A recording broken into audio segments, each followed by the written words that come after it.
नमस्कार दोस्तों, आज की हमारी कहानी है अपनी नज़र को बदलो। एक बार एक बहुत बड़ा नेता एक साधु के छोटे से आश्रम में गया। उसने साधु के बारे में बहुत सुना था, तो उसके मन में आया कि मैं एक बार जाकर के देखता हूँ कि लोग उसकी इतनी तारीफ क्यों करते हैं। जब वह उस आश्रम में गया तो वहाँ पर एक छोटा सा कमरा था, जहाँ पर एक कालीन बिछा हुआ था। वहाँ पर कुछ लोग नीचे और साधु जी के सामने बैठे हुए थे। कुछ सवाल जवाब चल रहा था। वह नेता उस आश्रम में पहली बार आया और उस नेता के साथ में 4 बॉडीगार्ड भी थे।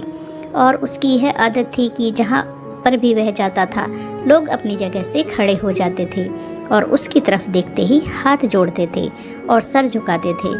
लेकिन यहाँ पर ऐसा कुछ भी नहीं हुआ। साधु ने व्यस्त होने के कारण उसकी तरफ देखा तक नहीं। तभी नेता को लगा कि यह मेरी बेइज्जती है और वह इस बात से गुस्सा हो गया।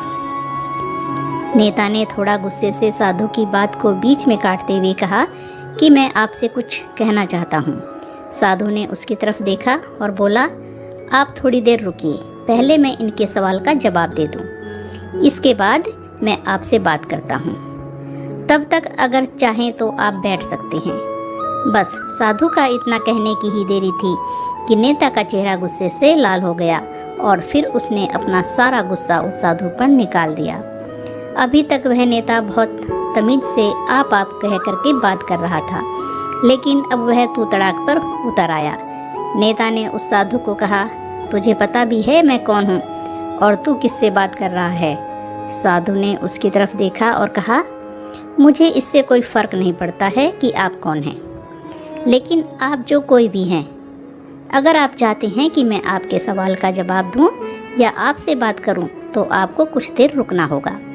और साधु के यह कहते ही नेता गुस्से से पागल हो गया और वहीं सबके सामने चीखने चिल्लाने लग गया। अब मैं तुझे तेरी असली औकात दिखाऊंगा। तूने मुझसे पंगा लेकर के ठीक नहीं किया। तुझे पता भी है मैं तेरे बारे में क्या सोचता हूँ।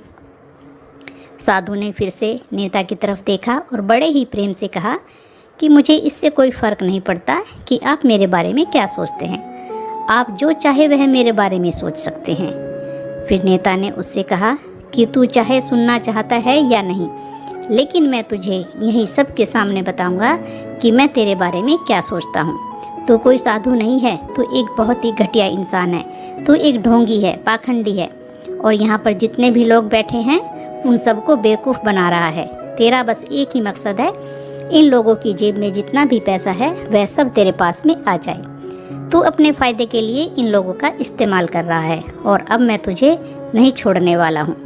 पूरी दुनिया के सामने तेरा पर्दाफाश करके रहूँगा। लेकिन उसके इतना बोलने के बाद भी हल्की सी मुस्कान उस साधु के चेहरे पर बनी ही रही। यह देखकर वह और भी तिलमिला गया और उसने कहा, अब बहुत हो गया, अब मैं यहाँ 1 मिनट भी नहीं रुकने वाला। लेकिन अभी भी तेरे पास मौका है। अगर मुझसे माफ़ी मांगनी है या मुझसे कुछ कहना है तो कह सकते हो। इतना सब होने के बाद भी साधु के चेहरे पर एक मुस्कान थी और वह बिल्कुल शांत था। और फिर उन्होंने अपनी आंखें बंद करी और फिर साधु ने अपनी आंखें खोली, हाथ जोड़े और कहा कि मुझे आपसे कोई भी गिला शिकवा नहीं है। आपके लिए मेरे मन में कोई भी गलत ख्याल नहीं है और जो भी मेरे बारे में आपने कहा वह आपकी अपनी सोच थी। तो मुझे आप में कोई भी बुराई नज़र नहीं आती है। मुझे आप बहुत ही भले इंसान लग रहे हैं। और साधु के इतना कहते ही नेताजी का दिमाग 7वें आसमान पर पहुंच गया। उसके चेहरे पर एक अजीब सी खुशी थी, क्योंकि उस साधु ने वही कहा जो बाकी सब लोग उस नेता को कहते थे। और वह खुशी खुशी उस आश्रम से अपने घर की तरफ चला गया और जा कर के अपने पिताजी के साथ में बैठ गया। उसके पिताजी ध्यान में मग्न थे। उन्होंने पूरी ज़िंदगी सिर्फ लोगों की सेवा की और बदले में किसी से कुछ भी उम्मीद नहीं की।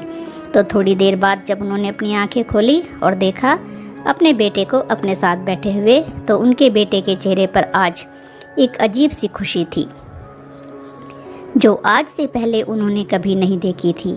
फिर उसने एक एक करके सब कुछ बताया कि आज क्या हुआ, किस तरह से वह आश्रम गया और वहाँ पर क्या हुआ, उसने क्या कहा और साधु जी ने क्या कहा।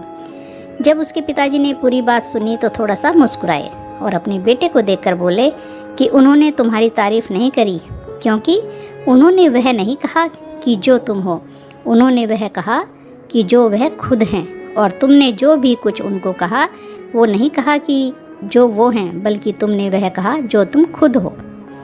यही बात वेदों में भी कही गई है, यथा दृष्टि तथा सृष्टि। यह दुनिया तुम्हें वैसी नहीं दिखती जैसी यह दुनिया है, यह दुनिया वैसी दिखती है तुम्हें जैसे तुम खुद हो। जिसकी नज़र जैसी है उसके लिए यह दुनिया वैसी ही है। तो अगर तुम अपनी दुनिया को बदलना चाहते हो तो उसका सिर्फ एक तरीका है, अपनी नज़र बदलो। धन्यवाद दोस्तों।